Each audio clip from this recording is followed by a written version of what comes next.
Siapakah wanita-wanita yang dilaknat oleh Allah? Setiap manusia punya rasa cinta. Wanita adalah makhluk mulia yang diciptakan oleh Allah Subhanahu wa Ta'ala. Karena itu, wanita memiliki sifat yang lembut serta penuh dengan kasih sayang. Dan bagi seorang wanita muslimah, wajib untuk menjaga segala perbuatannya demi mengharapkan rahmat dari Sang Pencipta. Pemirsa, tahukah Anda bahwa setiap wanita muslimah harus mengetahui hal-hal yang dapat membuat Allah Subhanahu wa Ta'ala murka, sehingga mendatangkan laknat Allah atau dijauhkan dari rahmatnya? Dan mengapa demikian? Berikut penjelasannya.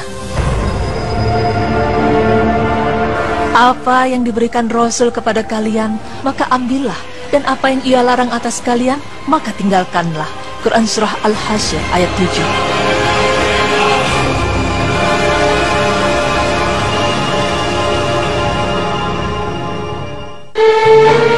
Lalu, siapakah wanita-wanita yang termasuk di dalamnya?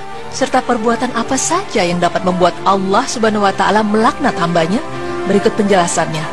Pertama, wanita-wanita pembuat tato dan wanita-wanita yang meminta dibuatkan tato.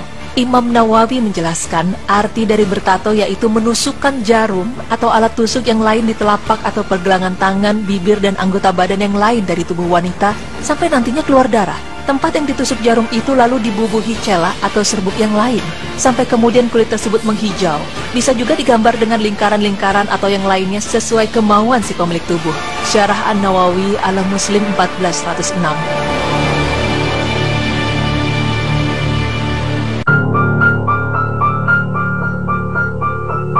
Dan pemirsa, diharamkan bagi seorang wanita untuk membuatkan tato pada tubuh orang lain, dan juga bagi wanita yang meminta untuk dibubuhkan tato, sebab kepada keduanya akan mendapatkan dosa dari apa yang diperbuatnya.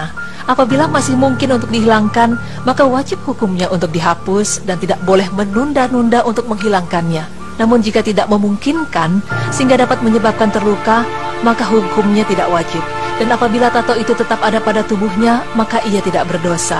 Tak hanya itu, apabila sekiranya tato tersebut bisa dihilangkan akan tetapi tetap merasa bangga dengan tato tersebut, maka ia termasuk orang yang mujahir atau orang yang berbuat maksiat secara terang-terangan dan tidak akan mendapatkan ampunan Allah Subhanahu wa Ta'ala. Dan hukum ini berlaku bagi laki-laki maupun perempuan. Kedua, yaitu wanita-wanita yang mencukur rambut di wajahnya dan wanita-wanita yang meminta untuk dicukurkan rambut di wajahnya.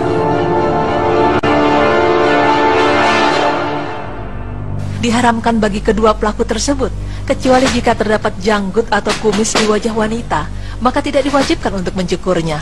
Imam Nawawi mengatakan, dan perbuatan ini mencukur bulu atau rambut yang tumbuh di wajah, kecuali apabila tumbuh di wajah wanita kumis dan jenggot, maka tidak haram untuk menghilangkannya, bahkan mustahab.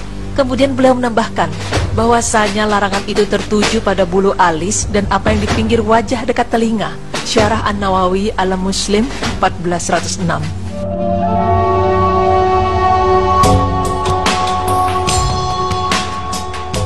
Ketiga, wanita yang merenggangkan gigi demi kecantikan semata. Maksudnya di sini adalah menjauhkan jarak antara gigi atas dengan gigi bawah. Hal ini biasanya dilakukan oleh orang tua yang usianya sudah lanjut dengan tujuan agar tetap awet muda serta memperindah gigi. Sebab tonjolan yang lembut pada gigi hanya dimiliki oleh anak kecil, sedangkan pada wanita lanjut usia, tonjolan-tonjolan gigi itu akan mengeras, lalu dilembutkan dengan alat pelembut agar kelihatan indah dan lebih muda. Dan pemirsa, perbuatan ini dilarang keras oleh Islam dan haram hukumnya jika dimaksudkan hanya untuk memperindah dan mempercantik diri.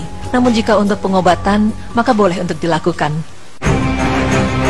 Wanita yang dilaknat Allah keempat, yaitu wanita yang menyambung rambut dan wanita yang minta disambungkan rambutnya, baik itu rambut asli maupun rambut imitasi, seperti yang terkenal sekarang ini dengan nama wig. Dan bagi laki-laki lebih diharamkan lagi, meskipun itu profesinya ataupun ia minta disambungkan rambutnya. Mengenai hal ini diriwayatkan dari Aisyah, seorang perempuan Ansor telah kawin dan sesungguhnya dia sakit sehingga gugurlah rambutnya. Kemudian keluarganya bermaksud untuk menyambung rambutnya, tetapi sebelumnya mereka bertanya dulu kepada Rasulullah. Maka Rasulullah SAW menjawab, Allah melaknat perempuan yang menyambung rambut dan yang minta disambung rambutnya.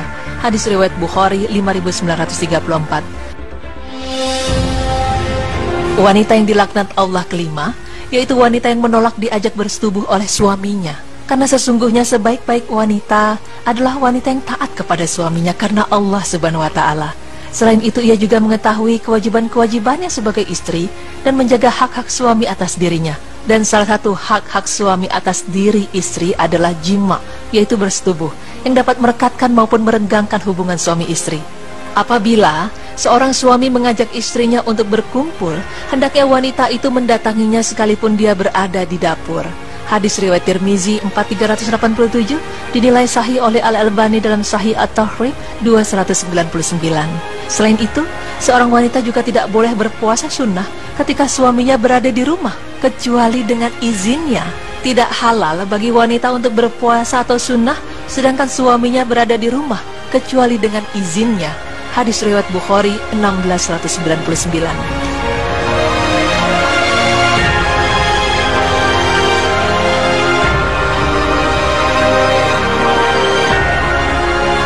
Dan pemirsa, apabila seorang istri dalam keadaan haid atau nifas atau sakit yang sekiranya membahayakan apabila bersetubuh, maka hal ini diperbolehkan atau berhak untuk menolaknya.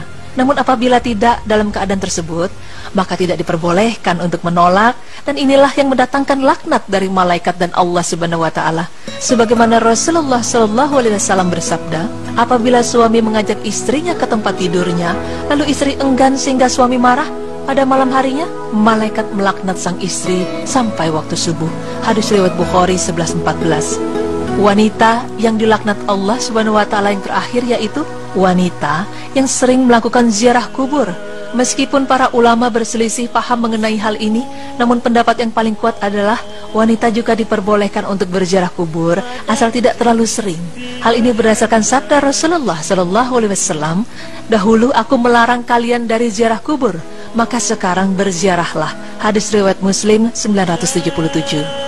Nah pemirsa, demikianlah penjelasan mengenai siapa saja wanita-wanita yang dilaknat Allah Subhanahu wa Ta'ala yang tercantum di dalam Al-Quran maupun Al-Hadis. Semoga saja informasi ini menjadi teguran kecil bagi kita untuk menjauhi larangan Allah agar selalu dilimpahkan rahmat darinya. Amin ya Rabbal Alamin. Rasulullah, madah ku persembahkan untukmu.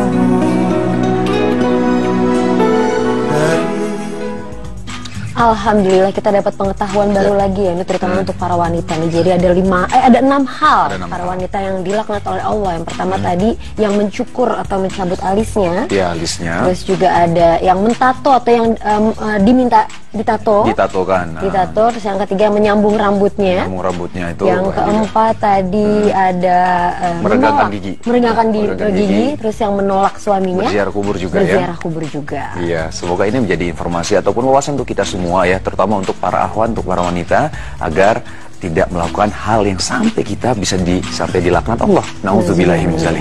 Oke, setelah ini kita masih akan kembali, jangan kemana-mana, tetap di Berita Islami Masa Kini. Allahu Akbar, la ilaha illallah. Allahu Akbar, la ilaha illallah. Alhamdulillah pemirsa, tidak terasa ya kita sudah di akhir acara nih, dan alhamdulillah hari ini kita juga mendapatkan wawasan dan ilmu dari Berita Islami Masa Kini ya. Dan Zizi, pemirsa, aku mau mengingatkan ya, untuk kalau misal pemirsa mau mengirimkan saran, kritik ataupun pertanyaan, bisa kirim ke Twitter kami yaitu @beriman_ttv. Iya, dan insya Allah hari Senin kita ketemu lagi pemirsa. Jangan lupa saksikan terus Berita Islami Masa Kini hanya di Trans TV, milik kita bersama. Wassalamualaikum warahmatullahi wabarakatuh.